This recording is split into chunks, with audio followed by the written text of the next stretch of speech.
What's going on, everyone? Yeah. Good evening. Good morning, whatever. Yep. We got, what you got going on lately?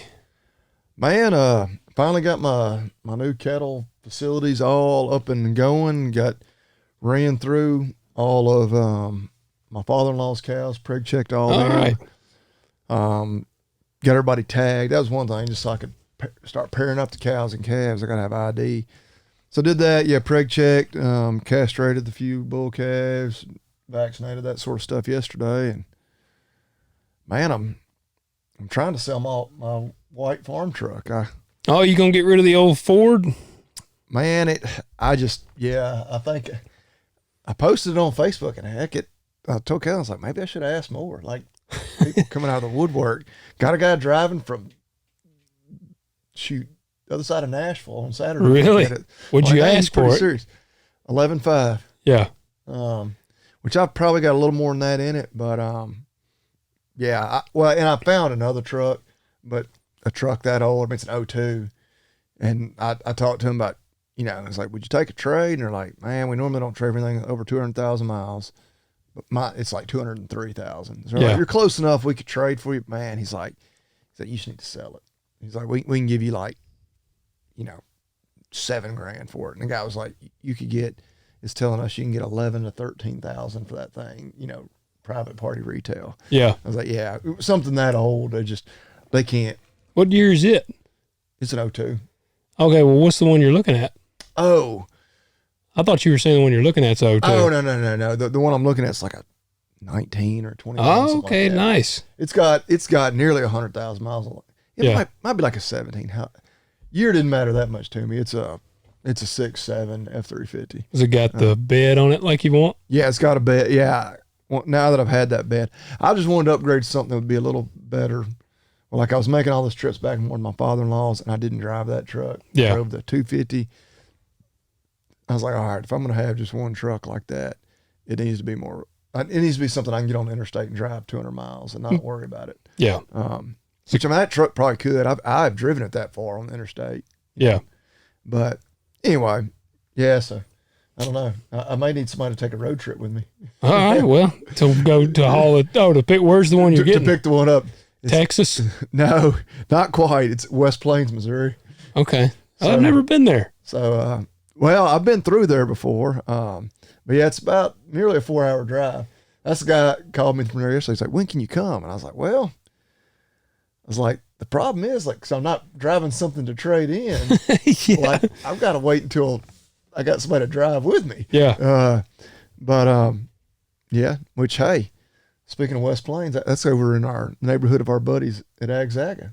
That's right. Yep. They're not far from there at all. Wonder how far they are from there. We could make a trip and visit the facility. It wouldn't be too far. Probably, I'd say you might be another hour or two to them. Yeah.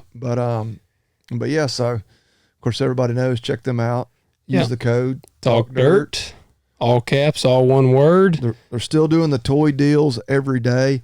I noticed, I actually went to their website today to look at something not toy related, and they've got the big gift bundles on the toys where it's like the whole set of like the John Deere combine and tractor on a grain buggy or whatever.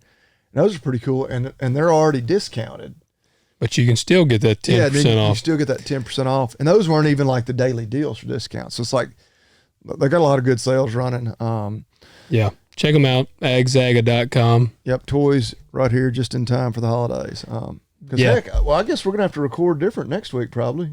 It just now hit me. Being Thanksgiving? Yeah, today's Thursday. I mean, I could know. do Thursday if you could do Thursday. I could probably still do it. I think my wife and kids are actually probably going to be out of town, so I can do whatever. Yeah, we might do it a different time, Thursday or something. Yeah. I might just stay up all night, just like on a bender. Well, that's how the family's going to be gone. And I've been pulling late nights. Go to Walmart at midnight to get the Black Friday, beat somebody up like over a TV.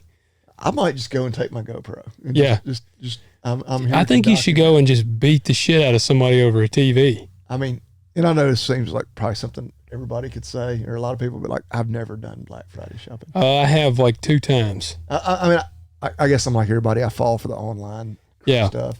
But, I went on a Black Friday sale at Walmart probably, oh man, it's been probably 10 years ago. You were carrying, I'm sure. I don't know at that point. No, actually, I might have been like 18. It might have been that long ago. No, it's been longer than 10 years ago. No, I don't even think I could legally carry at that point. Was there like a TV you had to have? Yeah, I was after a TV, because that's back when a big TV was still expensive. You know, now you can get like a 900-inch TV for $120. So, you know, the TV we've got, I'm trying to think. I remember when I bought it, we were still living in our old house. That TV's over 10 years old. Wow, that's pretty good. Yeah. Well, see, I upgraded like a couple years ago. I went to a 65 in the living room, and it's a Samsung. It's a Samsung 65-inch nice TV. It still was not very expensive. Yeah. 10 years ago, that TV would have been like $1,700. Yeah. It's wild how, but I mean, I don't know if that's good or bad. They're getting so cheap, it might just be pieces of crap now. But yeah, I did go one time. Well, that's kind of on my front. I've been, first, I guess I'll tell everybody I'm drinking Blue Note tonight. Oh, I was like, you're doing the double oak. I know. No, I finished it. I told you, I'm kind of handicapped myself by not drinking as often now.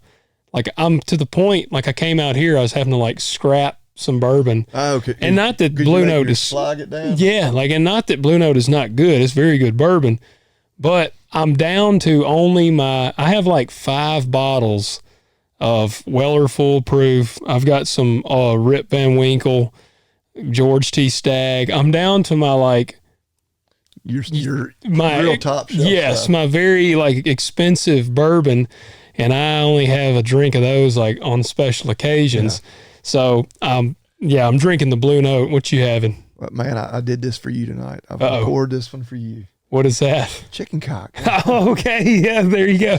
You've been wishing me to. I know. Like I said, I know how you like that chicken cock, you know. Yeah. There you go. With chicken cock and Blue Note. So we got if it was like chicken balls, it'd be like the blue balls. Yeah, we could. Yeah. We'll just leave it at that. Well, we have been, primarily gearing up to be smashing it on a Traco. That's what I figured, because was it last week it was raining while we were recording, or the week before? We were talking. Gosh, we've been so dry. And like you said, it didn't amount. No, it was last week, because I had to finish my dirt work. That's right. In my barn last weekend, and Dad's like, it rained. I'm like, I got less than 3/10 in my house. And it's so dry, it don't matter. Like, it'd have to rain a bunch to matter. But that, we're, yesterday we went and I had to fix the track adjuster on the dresser dozer was down. It's been down. We broke the track. We had to do all that.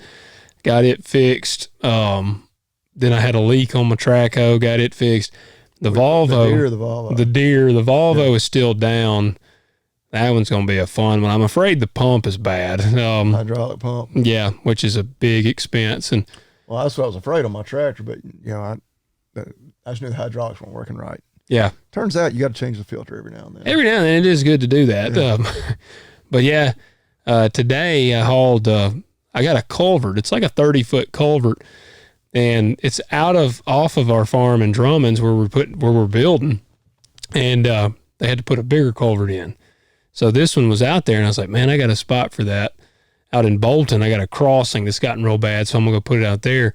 So I hauled it. And dude, I tell you, man, that lowboy trailer that I bought, that detached, that is probably my favorite piece of equipment. Like, it's 47 foot long, and I went out there, I put the culvert on it, strapped her down, I hauled it to Bolton today.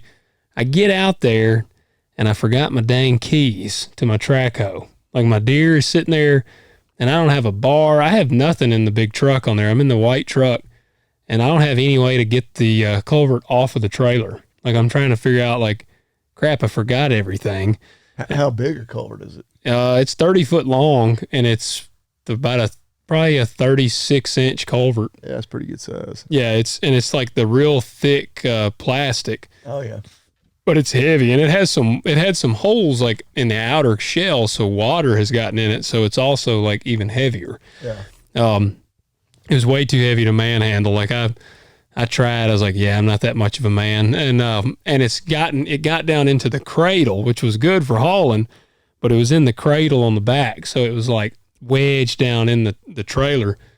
Like, man, I I had done run a chain to I pulled up beside the bulldozer. I had run a chain to the top of the cab and down. I was like putting all my boomers on there, like ratcheting it tight, trying to pop it up out of the cradle. Yeah. That wasn't working. Luckily, a neighbor across the street comes over, and he was like needing a place to dump some limbs and asked if I cared. I said no, and I said, hey. I said, I need a hand. And he came over there, and we chained it to the front of his truck, and he backed up and it pulled it up off of there. So then I just drove it home. But I'm going to put that culvert in. But, yeah, man, I have so much track hoe and dozer work to do. And people might be happy to hear the C monster is returning. Or I guess it'd be the K monster. His name is spelled with a K. But Mr. Cookie is coming back to the operation. I was thinking about him the other day. I was like, I guess he's just gone. Yeah, he went. Man, everything was broke down, and I mean, we were in harvest mode doing other things. So, like, honestly, and he doesn't want to do the farming side. He'd rather do that. Well, he would probably like to do them, but he's not like, I can't put him in a semi. That was the main thing that I'd need. I mean, he could learn how to drive a semi, but that was the main thing I needed. So I just really didn't have a lot at the time for him to do. And he's just, I mean, he just wants something to do. So he went and was doing some, like, helping some people do some construction. And I texted him the other day and I was like, you about ready to get back into track hoe? And he said, yes, I am. So there you go. Yeah. After Thanksgiving, he will be coming back, and I will be sticking that man on some YouTube videos. There you go. Yeah. I do wonder about, like, doing almost like a after dark LH Farms, because unedited, because, man, I try to keep that pretty family friendly. Yeah. There's not a whole lot of family friendly about Mr. Cookie.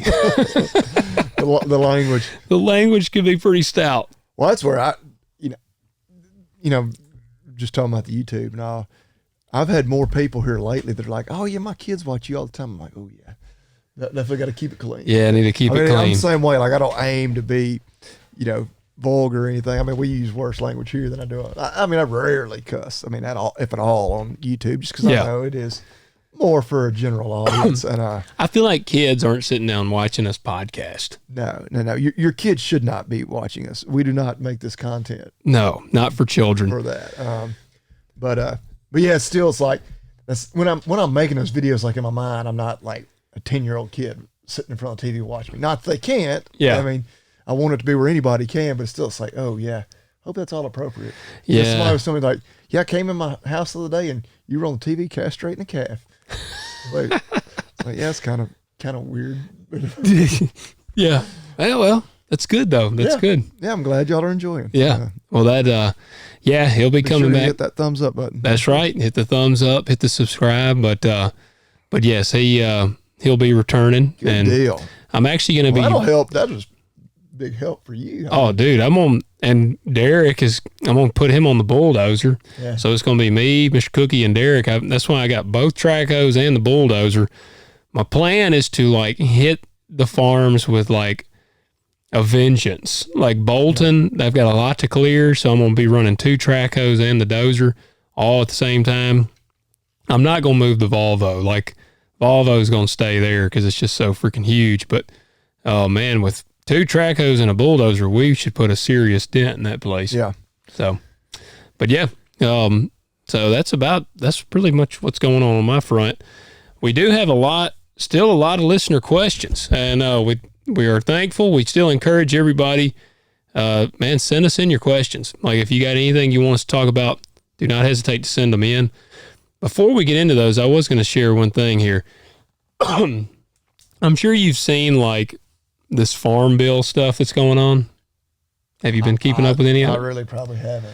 Well, it's nothing really huge going on. I mean, the government is basically, sounds like, they're about to potentially shut down and can't come to an agreement on stuff. And the farm bill has to be extended, and they're looking to push it into the next year. And it's from the gist I'm reading, it's pretty much the same thing. We're still going to be funding SNAP, our food stamp people, and that's probably still going to be where the majority of our agriculture funds go. We've mentioned that on here before, but Right. I think a lot of the general public does not realize the Farm Bill. When you see those figures, a lot of it is the food assistance programs. Like, Yep. Yeah. Food stamps, basically. Yeah. Yeah. Yeah, I think it was like, if one time it was like 75% of the funding or something. It was like a huge percentage of the A lot funding. of the Farm Bills actually, for that. Which, I mean, I'm not saying those programs are necessarily bad. You know, I think that's a debate you could have. That's what he's saying. He is. I want people to starve to death. That's yes. what I'm saying. Like the people that support solar panels. I think it does need to be reformed. My wife has always said, and that I mean, obviously, the simple thing is they need to restrict what they can buy with it. Like, yeah. No cigarettes. No beer. I don't think they can buy that, can they? Yeah. I am almost certain. I was going to say like no buy. Doritos and Twinkies. Like, oh yeah, it ought to be like lean meat. We're going to make you healthy, man. You going to eat on here? Well, my wife, it's simple. You can't go down the aisles at the grocery store. You got to stay on the outside. Yeah. Produce, dairy. Have like a peasant aisle. Meat. Like peasants. No, that's the good stuff. Yeah. But when you think about it, like, Let me look. No, that's. I mean, I'll go down like the canned goods aisle. You know, we eat canned vegetables and stuff like that, and buy a little canned soup and whatnot. But for the most part, like when I go in our local store, I hit straight to the produce, down through the dairy. Yeah. And I don't end up buying a lot of fresh meat because I've got my own beef and whatnot, wild game. But, you know, if we're buying chicken there, and then, you know, around by the beer cooler, of course, and up the frozen aisle, you know, because a lot of times we buy some frozen vegetables too. But I'm like, we really don't go down the aisles too much. It is kind of funny. You almost, if you stay around the outside, that's where the best stuff is. That's where the good food is. Yeah. The healthy stuff. Yeah. You cannot buy beer and cigarettes with EBT. I was about to say, I didn't think that. That would be pretty hilarious. I'd be like, that is some absolute bullshit. But they can buy junk food, like just Doritos, like you say, cereal. Yeah. Oh yeah, you can load down on that. Cereal's one of those things. I think a lot of people like almost get the impression that's a good breakfast. Well, it tricks you. It'll say on there like heart healthy. You know, like you flip over any of those and look at the label, and it's got 250 ingredients. Well, or just the sugar. It's like, oh my God, like to I mean, it's like, that's what I tell my kids. They want cereal some mornings. I'm like, y'all might as well eat a candy bar. Like, that's basically what that is. But anyway, they say you're supposed to eat your worst meal for breakfast, though. I don't know. I think here lately I've been eating. That's why I've lost 15 pounds. I've been eating fairly good. What do you weigh now? I'm down about like 182. Yeah, man. See, I'm going the other way. Well, I'm working on a workout plan, so I might start. Did you talk to John? I have. All right, good. Yesterday. Okay, only 24 hours. Only took 2 months, and you finally talked to him. He and I think both have had some just busy time. I gave him hell here. I was like, dude, did you talk to Bobby Lee? And he's like, no, I hadn't. I'm like, damn. He hadn't got me the plan back. We talked. I kind of told him what my goals were. And what do you want to be, about 250? Yeah, I mean, I want to be like Mr. Olympia. You going to get on some Anavar and Trin? Winstraw? Yeah, I can't even joke about being able to get a hold of some of that. I might lose my license. I know. We'll talk about that off air. I might need something. We have never. It would throw up lots of red flags to the DEA because we had never had any of those drugs in my office. Not in the last 30 years. I always, some Winstraw maybe. I'll talk to you off air about some that. Major red flags. If you guys see me suddenly like 25 pounds heavier in like 2 months on the show, just mind your business. Well, Logan's got a horse that we're... Yeah, I got a horse trying to get, it needs hormone therapy, trying to help it out. So in this bill here, the part that stood out to me, like I said, most of it's not any different. I did see one of the representatives in the bill, he's trying to expand aviation fuel to contain ethanol. Okay.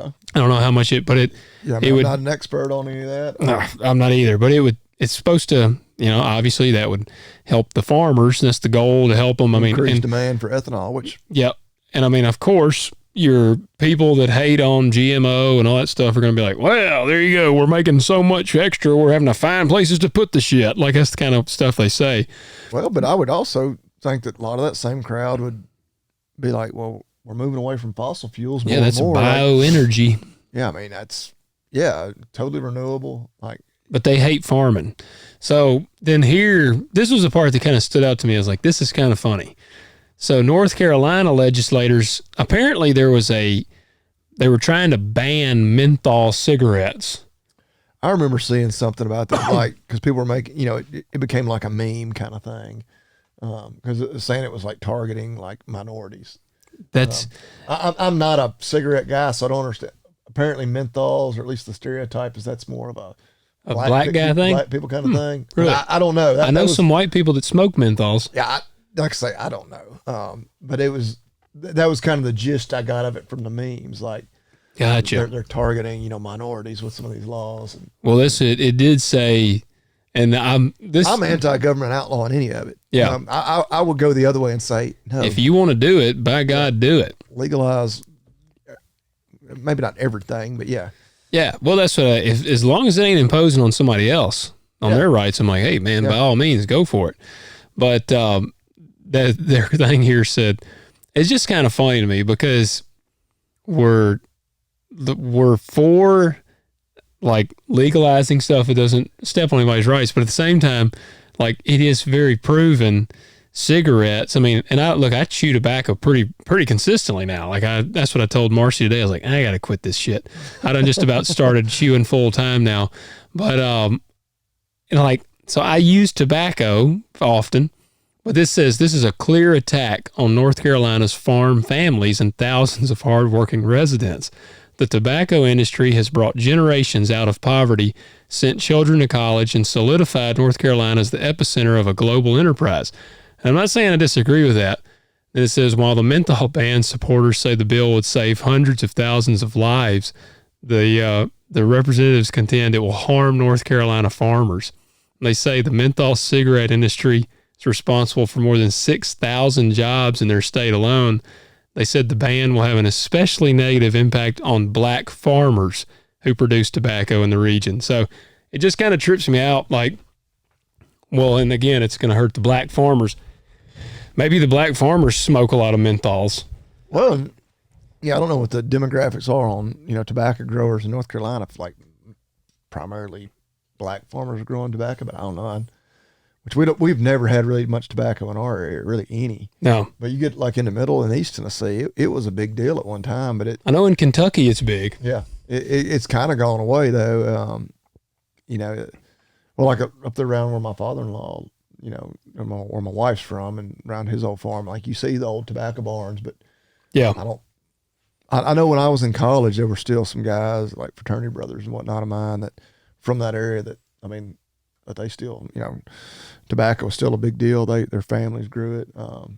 But it did just trip me out. Like just that dynamic of like, if we would ban these cigarettes, it would save thousands of lives. And they're like, if you ban these, all these guys are going to lose their job. Like, It's just kind of a funny dynamic. It's like, yeah, we could save some people, but we can't lose our jobs. And again, I'm not saying I support it. There's all kinds of vices. We're drinking whiskey right here. Like the gambling industry. You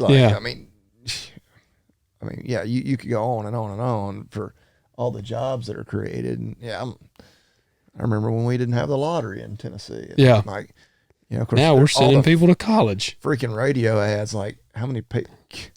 That's great. Like, but do we really need to like run radio ads talking about like that? Doesn't make me go out and buy a lottery ticket. No, because hey, I'm helping send some kid to college that wouldn't otherwise. No, it's like I want to win this Powerball of like $100 billion or whatever. Yeah, that is something that probably preys on the poor. Yeah, the poor people because. Not that I'm rich by any means, but I can't even. Well, I can tell you the last time I bought a lottery ticket, it was actually when the Powerball winner was in our hometown. Yeah, because they got into like 2.6 billion or something, and I was like, all right, I'll buy one ticket. And that's why I don't buy them anymore. I had bought a few Powerballs.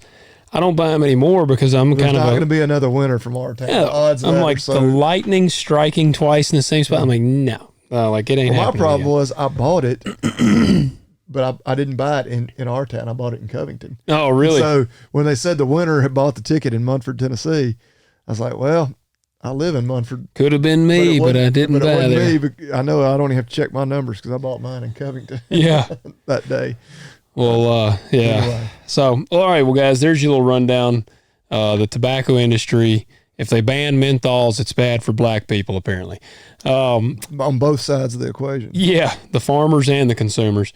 So this question, I don't think we did this question, trying to pick up on some of these questions where we left off.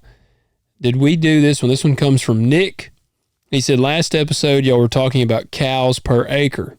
Here in central Kansas, Ellis, Kansas, we get an average rainfall of 22 inches of rain. Mm-hmm. We run 9 out of 10 acres a pair. Hold on, 9/10 an acre. That's what he's meaning by that, isn't it? 9/10 an acre? No, he's got to be saying 9 to 10 acres per Gotcha. pair. Yeah. 9 to 10 acres per pair. Gosh, I wish we could run 2 acres a pair. 22 inches of rainfall a year is hard for me to imagine. Yeah, so we stock our cattle about 5 times as dense as they can. And we get 56 inches of rainfall on average. Yeah. Which that makes is wild. That sounds about right. Because you get, so he's saying basically 10 acres for a pair. Yeah, you go further west, you go typically, it gets less and less than that. Oh, yeah. Well, there's some places are getting, like 14 inches of rain a year. Yeah. 22 inches of rain, man. Well, Nick, we appreciate you writing in. Yeah, that's crazy. Yeah, 2 acres a pair. Yeah, and then 9 to 10 acres. Well, and that's where you really, when we've talked about it on here before, when you see these guys and they'll be working, they got a 30,000 acre ranch out west, and you're like, good God Almighty! But then they're almost running. You can run the same amount of head here on just a few hundred acres. Right, and they've got some highly productive ground that'll be like in river bottoms and whatnot. Yeah. And it's irrigated, and a lot of times, but if it's irrigated, it's not just pasture. It's usually their alfalfa or other crops. So yeah, you're right. It's kind of compared apples to oranges. Yeah. All right, Nick, we appreciate you writing in. Again, if you guys got a question or a topic or anything you want us to cover, shoot it to us. TalkDirtPodcast.com. I got to mention email. Yeah, sorry, I interrupted you there. Well, yes, definitely emails. But we mentioned last week that getting together and doing a tailgate for the George Body. Yeah.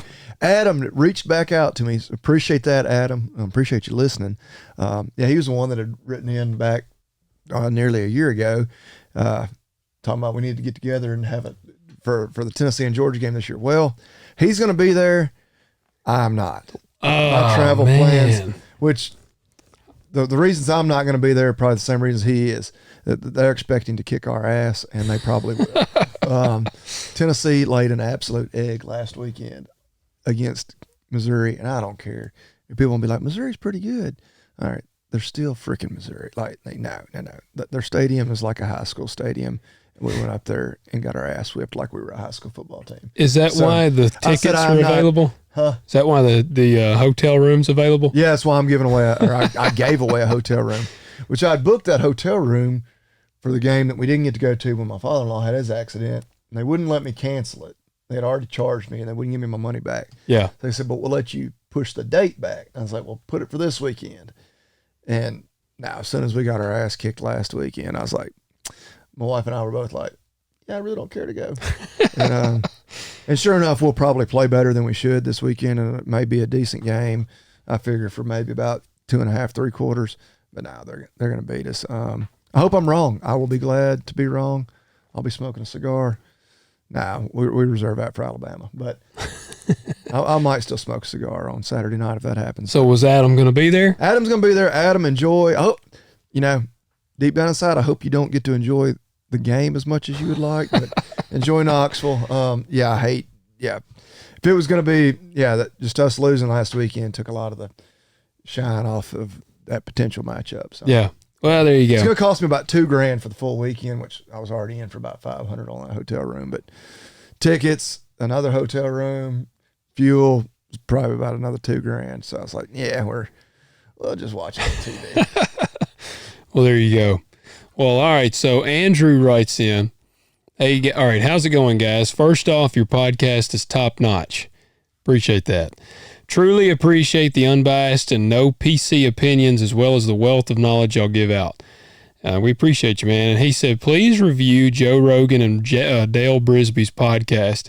Dale Brisby is top notch, but Joe goes off the deep end on monocrop agriculture and factory farming and the evil glyphosate, etc. You haven't listened to Rogan much if you got that out of that episode, because he does it all the time. Yeah, and he was fairly tame on it with Dale. Yeah. Which Dale pointed out, and Dale did not agree with him on any of that, but they didn't really get into it over that. And Dale pointed out a couple of times, like, look, I'm not a crop guy. Yeah. Like, he's a rancher and a cattle guy. So, well, he said it's pretty scary that so many people just talk as an authority on subjects they have no clue about. My family farmed row crop for years and still do. My parents didn't, but I grew up working with extended family on their farms. I managed a rice farm in Texas for 3 years. Only reason I left was to marry my wife.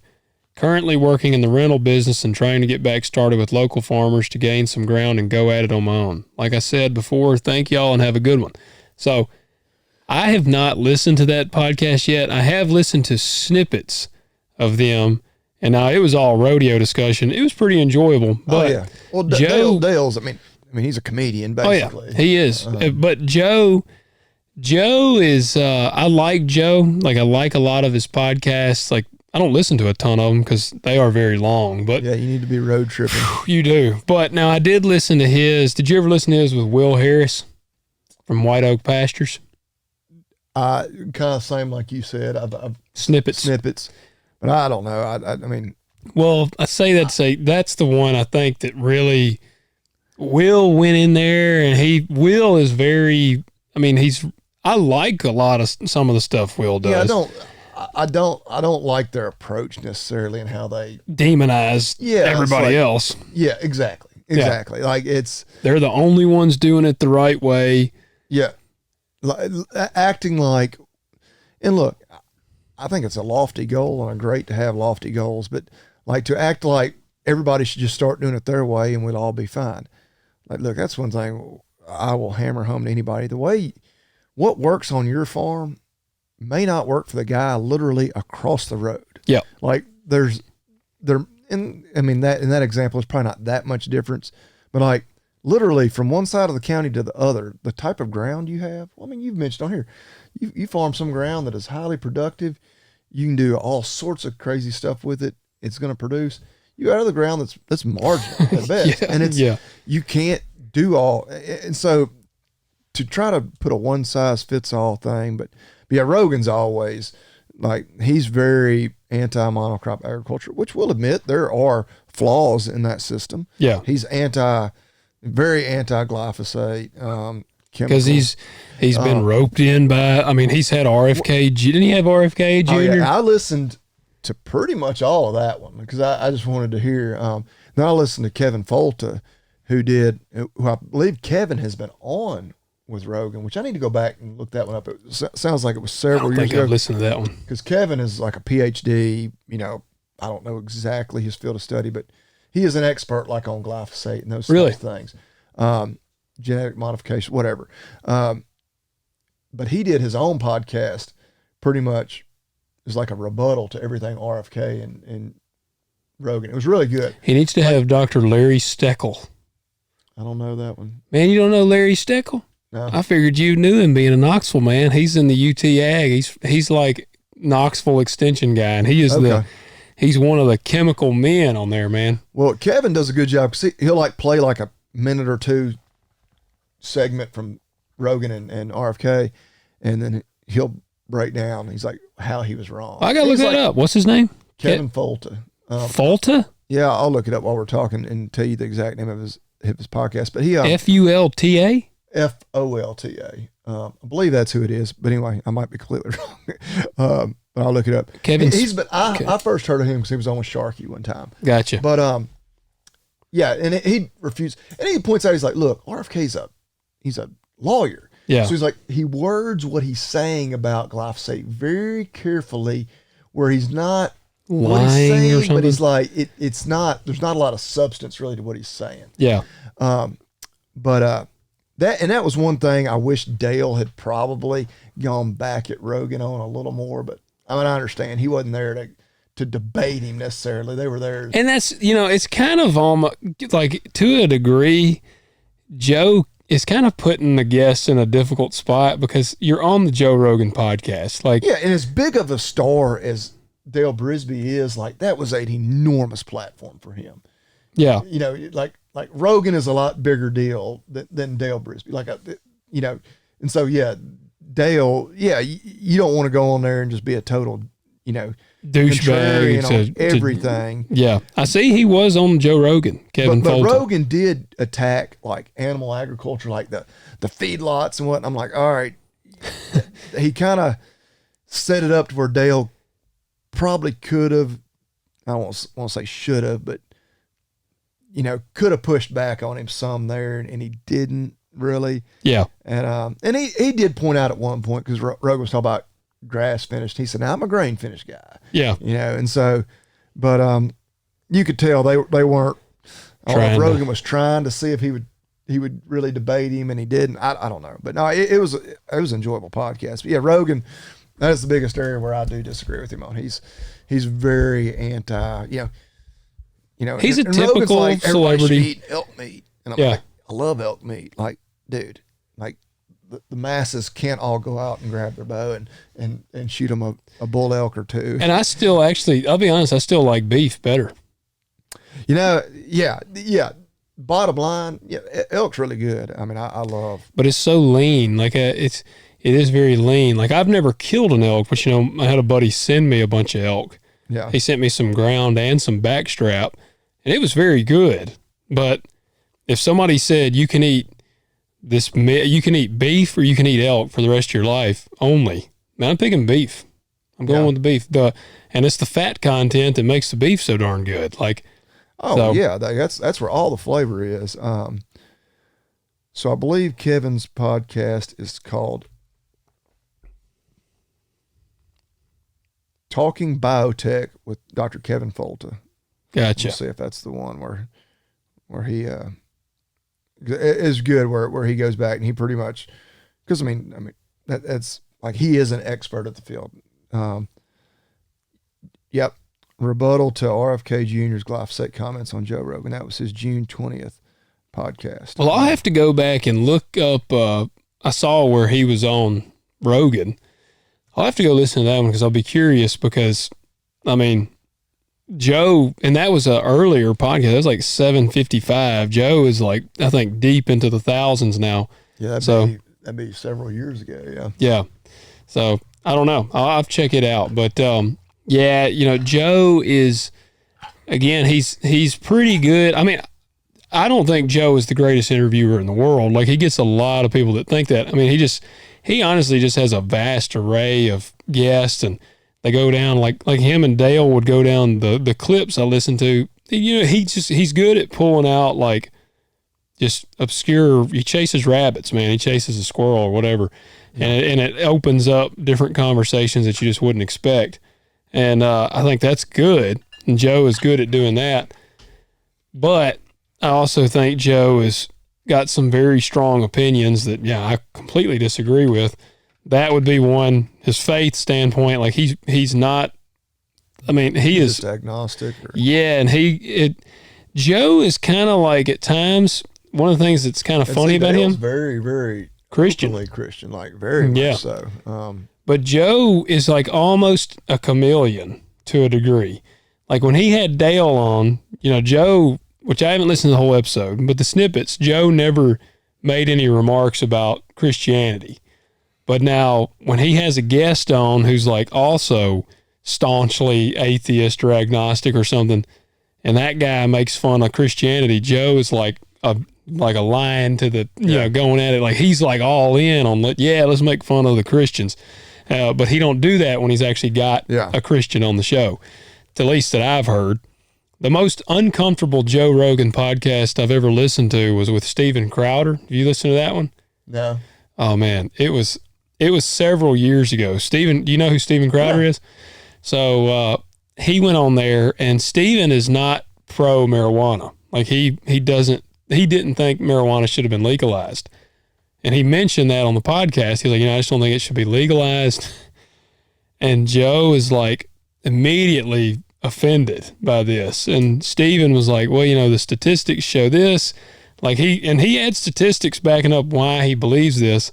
And again, I'm not saying that he was right or wrong, but Joe gets like angry, and he starts calling Steven a bitch, like on the air. He's like, you're just, you're a little bitch. And like, he's like, man, and dude, I was actually getting uncomfortable listening to it. Yeah. Like, I don't, I don't like those situations. No, it was like very, makes you uncomfortable. Yeah. yeah. And it did it, like, even as the listener, and I was listening, like, I was late to the party. Somebody told me about, I think it was like a year old by the time I listened to it. And I'm still like, oh man. Like, cause Joe is like just talking to this dude, and Steven's like, I don't know why are you acting like this? And Joe's like, cause you're a bitch. Like, that's why. Like, and Joe ended up, I think, later coming out and like apologizing for how he talked to Steven, but it was very uncomfortable, like listening. So Andrew, Crowder, appreciate I it. dealt with Crowder a lot lately. Of course, the biggest thing he just recently did was he leaked. He got his hands on the Nashville school shooters manifesto, And then Google was blocking it. Oh, really? I saw it like on Twitter, I think. Yeah, Google was like not letting you look it up. Well, I mean, look, that's obviously a sensitive situation, but I mean, I think the public deserve to know. I mean, especially when you then see like, well, of course the media and all and the liberal ass politics in Nashville were trying to suppress it because he was a tranny or something. It goes against their narrative. I don't even know what it was. Whatever. It was a girl that wanted to be a dude, Gotcha. I think, is the way it went. And pretty much they were targeting white Christians. Yeah. Like, and it's like, well, the media's to blame for that shit. They done made us the bad guys. You can't have that. Like, yeah. Like you can't, white Christians can't be victims. Like, yeah. Like they're the evil people. That's like, we're the only ones that can be racist. Yeah. You know? Yeah. Oh yeah, exactly. But anyway, it was, at least in my opinion, it was 100%, legit or accurate or I guess authentic is the right word, because the Metro PD, nobody denied it. Yeah. They're just like, we got to figure out who leaked this. Like, yeah. Like, well, yeah. Like, and that's what people were giving the national media all hell. Like, yeah, we're trying to figure out, like, no, y'all should be verifying that it's accurate. And like, if y'all have been doing your jobs, maybe this conservative talk show host, whatever you would call wouldn't have had to leak it. He wouldn't have been the dude that, I'm sure somebody who was within the Nashville PD or whatever. Oh yeah. Was like, look, the public deserves to know this. And he's like, who do I get this to that won't be afraid, has a huge platform, won't be afraid, just share it. Yeah. And will, people won't just immediately question, like, this ain't real. Yeah. And by golly, that's who they went to. But anyway, way off the subject down a rabbit hole there. Well, there you go. All because of Dale Brisby and Joe Rogan. Yeah. Well, and that's Andrew that writes that in. Andrew, we appreciate you tuning into the show. Rogan's he's not a big fan of modern agriculture. No, I've actually said I wish that a modern ag guy would go on his show. Well, that'd be Kevin, yeah. Yeah. Because I would like to see him, like, just kind of be faced with the realities. Like, I've always been like I've commented on some of his stuff for him. Like, invite me on the show, Joe, we'll talk. But I'm like, I don't know that I'd want to go on the show because I ain't going to have all the statistics and stuff to be able to, because he's going to be like, fire that up, Jamie. Let's check this stats. And I'm going to be like, well, where's my guy to, like, do that kind of stuff? Yeah. So, all right, next question or next write-in. And again, dude, y'all see, some of these are just write-ins telling us different things. Those are awesome too. Write in. We want to hear from you guys. You never know what you say that might take us down a rabbit hole. Yes, exactly. So Adam writes in, just finished all 107 episodes in 3.5 weeks. Man, that's Holy dedication, cow. Man. You're killing it. 3.5 weeks. Let's do some math. That's like 25 days. That's 4 episodes plus a day. Yeah, that's awesome. That is awesome. He must be a truck driver or he's a dairy farmer. It's like, I guess people, depending on your job, maybe you just got the AirPods in. Yep. I do pretty much all my podcast listening in the vehicle. Yeah. Like I do a lot of mine there. Yeah. But yeah, that is awesome. That is what we like to hear. He said, saw one of Bobby Lee's videos on YouTube and he mentioned the podcast. Thought I'd give it a try. He said, I'm 26. I'm currently dairy farming with my father-in-law in Southeast Pennsylvania. Love the show. Keep it up. Wish I had 100 more to listen to. Curious. Well, one day. Yeah. Curious if Bobby Lee could talk about custom raising other people's cattle and if that would be a good way for a young beginning farmer to get started. Thanks. Gosh. Never thought about that before. Not a lot of that, like especially in our areas, and certainly zero that I have experience with. I mean, for the most part, when I was first getting started, I was taking calves that I guess were our dad's, and I would take on my farm, basically background them for them. So I guess I was doing that, and then they were paying me they would put in my crop whenever I had soybeans and corn or whatever, whenever I was cropping my creek bottom ground. But that was, just because I was doing it. I was doing them a favor, they were doing me a favor, kind of thing. I do know some people that background without ever owning the cattle. I don't know. I guess you've got a little less risk, but naturally, like with everything in life, there's a little less reward. I was going to say, you just ain't going to make as much, yeah. They get paid. The way this guy does, and they get in beef calves. I don't know. I know in dairy, and he would be better to answer this than me. I think there's a lot of outfits that maybe like they'll take your heifers, they'll grow your heifers out for you to get them to breeding age, and then you take them back. I think, again, I shouldn't even speak on it because I'm not sure. But this guy, they were just set up to be able to background, and I think they were keeping these calves in confinement, like feeding them silage, dry lighting them.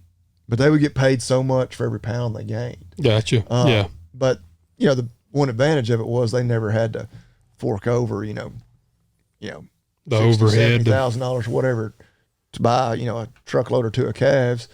And yeah, that they were just, they didn't have near as much risk. And I think like if they had death loss, I mean, that took away from their total poundage they were selling back, or not selling back, but shipping back out. So yeah, as far as a way to get your foot started, like maybe if you don't want to, go to a lender, or maybe you can't get approved by a lender, something like that. You'd be mitigating a little bit of risk. Yeah, man, there's so many different ways. I mean, there's, to skin a rabbit, so to speak. Yeah. Now a lot of, our buddy Aaron Winger that was on with us a while back, and they do hogs. Yep. I think that's a lot of the way to hogs. Well, yeah, there are a lot of them are contract farmers. Yeah. On it. Chickens, I think, are this way a lot of times, where like if you build the chicken barns, you do all that, they'll almost, I think they a lot of times just give you the baby chicks and you just grow them. I guess you're providing the facilities, the labor. You get to keep the litter.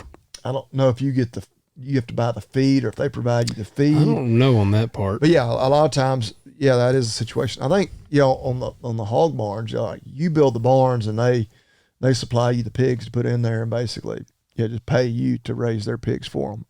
I don't know. I'm sure there's a few different ways to do it, but I think it's good to explore a lot of options. Oh, so I think absolutely. That's not bad idea at all. Thinking outside the box, not just doing something one way because that's the way it's always been done, for sure. Like we always say, sometimes if you try to do something a little different, you realize, oh wow, that's why it's always been done the other way. Yes. This way sucks or doesn't work. But sometimes you try it a different way and you're like, wow, this is pretty slick here. Yeah. Yeah. In another 20 years, maybe everybody will be doing it your new way. Yeah. And then you'll be coming on the podcast to tell us about your method. Yeah, your new innovative, ideas. Yep. Well, there you go, man. We appreciate you, Adam. Thank you. Thank you for the support. And if you got any other questions, don't hesitate to send them in to us. All right, let's see here. Still got, we got time to keep rolling. All right, Josh writes in, Bobby Lee, I heard on one of the podcasts that you will share your steer feeding program.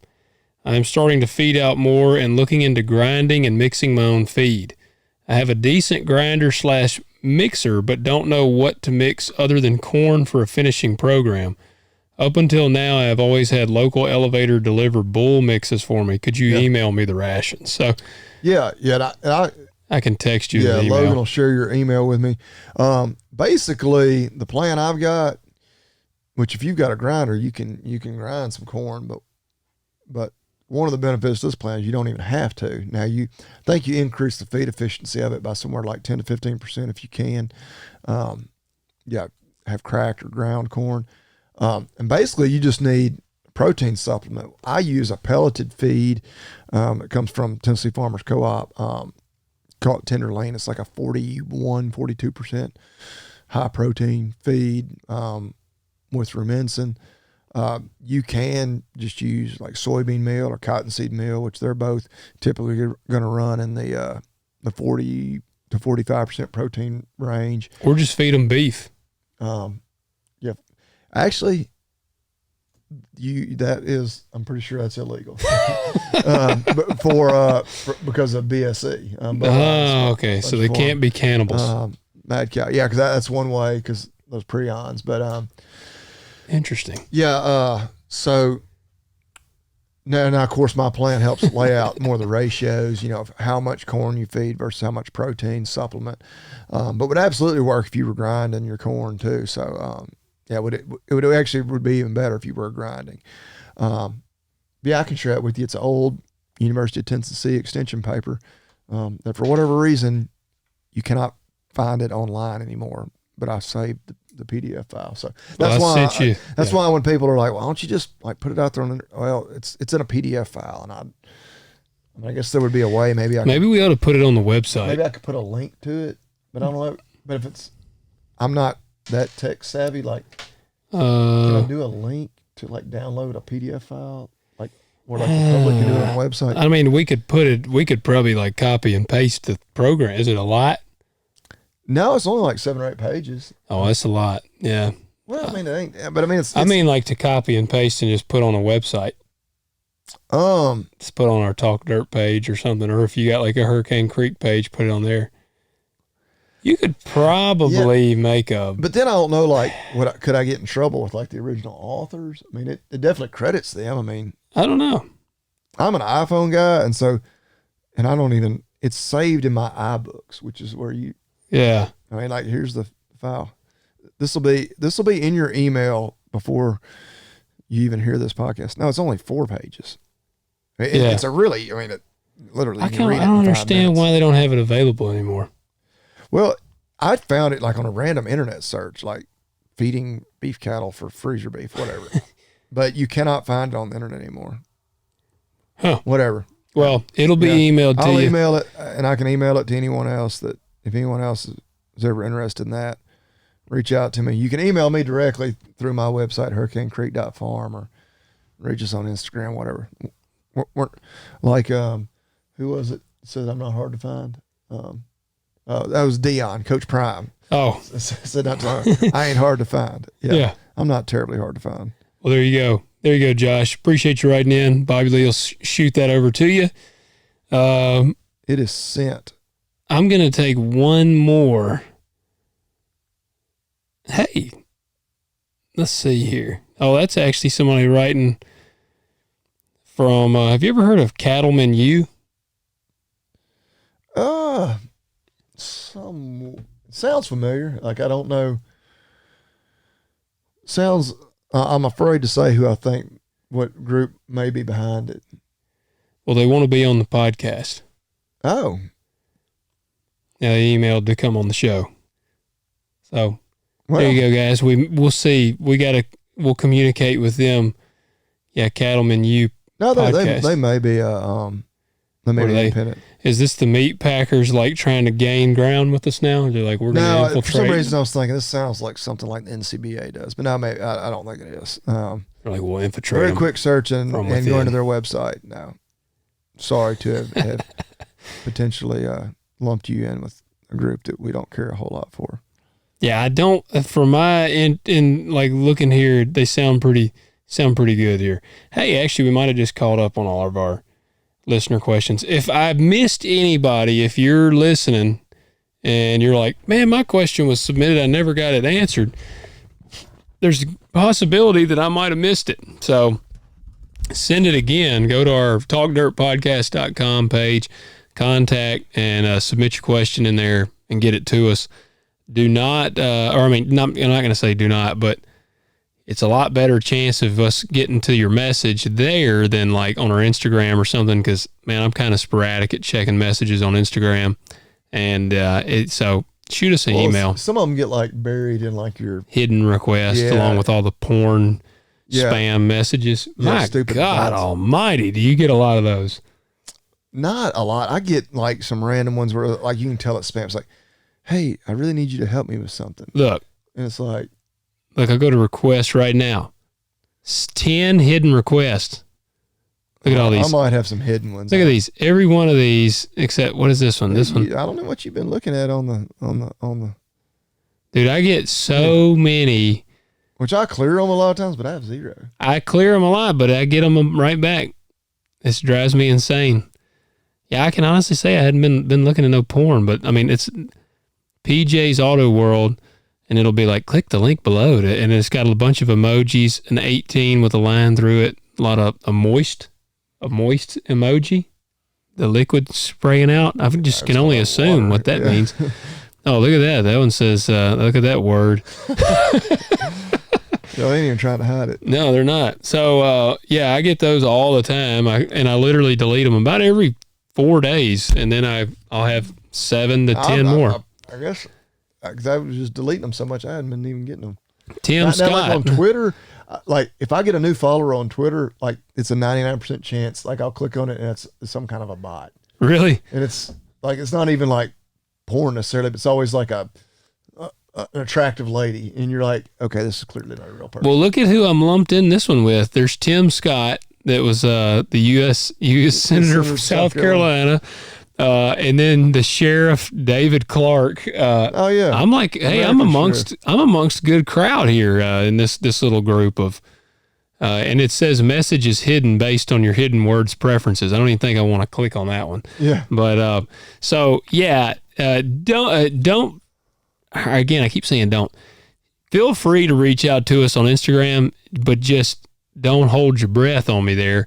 I'd rather you reach out to us and by email. If you want to just reach out on Instagram, just be like, hey man, you guys rock, like love the show. Man, we love stuff like that. Comment on there. That's awesome. But yeah, I'm not great at checking the messages because they can just get buried in the mix. But that's really about it. Do you got a crew this afternoon or a company? I don't know if I got a good company. I do have one. I got to buy some more made in USA stuff because, I keep a list of companies I can talk about at some point. I think this is the last one I actually have on the list we haven't ever talked about. Well, and I will tell you guys, Bobby Lee has sent me the list. At some point, I'm going to put that up on the website. My goal is actually going to be to put the link up on the website to them, and I'm going to try to put links to every one of them so that you can go to them. That would take some time. Yeah, that's the reason. It would be hard to do. It'd be just time consuming. Yeah. So, well, I guess. Oh, yeah. Yeah. Which I'm looking forward to doing our goals episode at the end of the year. And, of course, we got to look back and see if we met our goals for this year. Yeah, yeah. Did you write yours down, or you have to go back and listen to No, I have to go back and listen. I don't remember. I think I wrote mine down, but I already know one of my goals for 24 is going to be for us to get the Joe Biden soundbite on the soundboard. On the soundboard, yes. We start off with 2 words. Made in America. That will be handy, just be able to push a button. Yeah. So the company, one I've actually had a few pieces of their equipment for a while, but Great Plains. Oh yeah.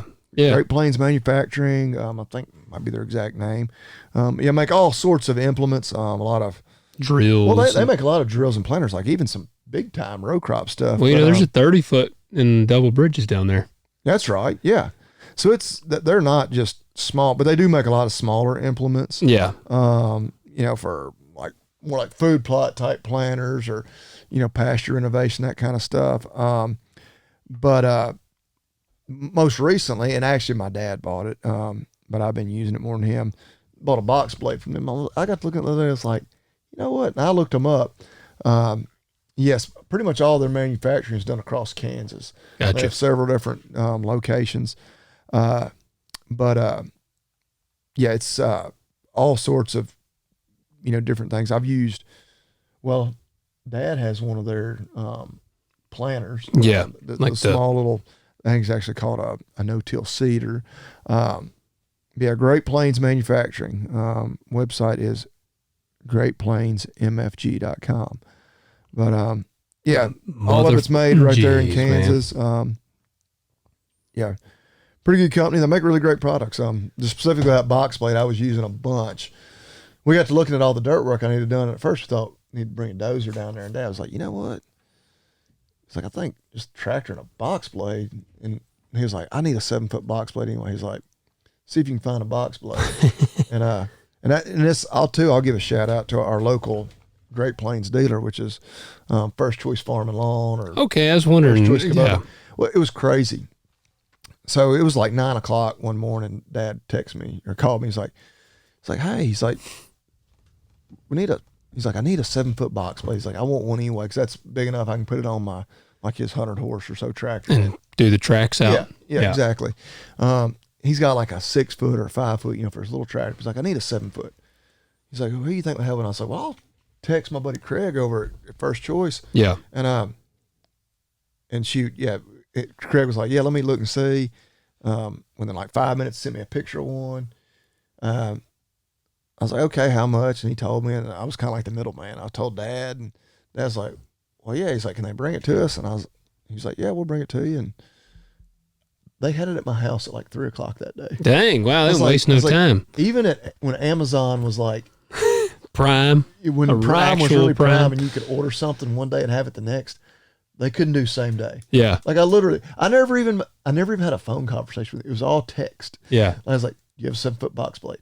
Okay, cool. Can you send it to us? And I had it that day. Yeah. And I don't know if they will guarantee they can always get to you that quickly. But when the guy delivered it, I was like, man, I didn't expect it. He's like, man, it just worked out where I was in for the day. There, yeah. And we're about 45 minutes away. It's not like they're right up the road from me either. Yeah. What is a box blade like that going for? Because I actually need a box blade. That one, that's what I just my text. Telling Marcy that the other day. I was like, I need a good box blade. So I don't know. I don't know if he was giving me special pricing, but less than $2,000. Really? Yeah. Okay. Well, it's not a lot to them things. No, it is roughly right around $2,000. Yeah. They had another brand that was just a little cheaper, but I can't swear that other brand was made in the USA. Yeah.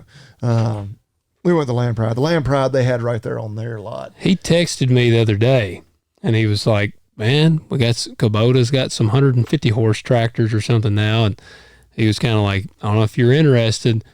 And I said, man, I really got to have. Well, I was about to say, 150 doesn't do much for you. No, I said, I got to have it's too really. big for what you need for your smaller tractor and not big enough. Yeah. I was like, I really need over 200 horsepower. And I said, don't y'all have one over? And he said, well, we got a 200 horse, but he said they're having trouble out of it. So he said they're still working the bugs out of that one.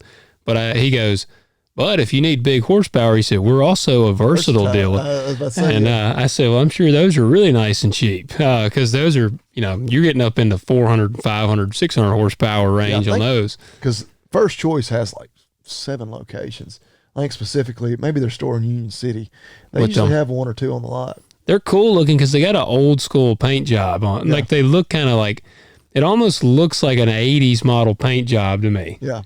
It looks cool. And I've heard they're good tractors, but I don't need one that big. So, but I told him, I was like, I don't think I need anything like that right now, but I do need a box blade. So, they can fix you up. Yeah. Well, there you go. They have impressive, and I've only been on a couple of their different lots. Yeah, the one right here, they call it Memphis, but it's Eads. I was blown away because I had never been over there until I went over there to look at the tractor I ended up buying. Yeah. I don't know if it's the exact one, but the model I ended up buying.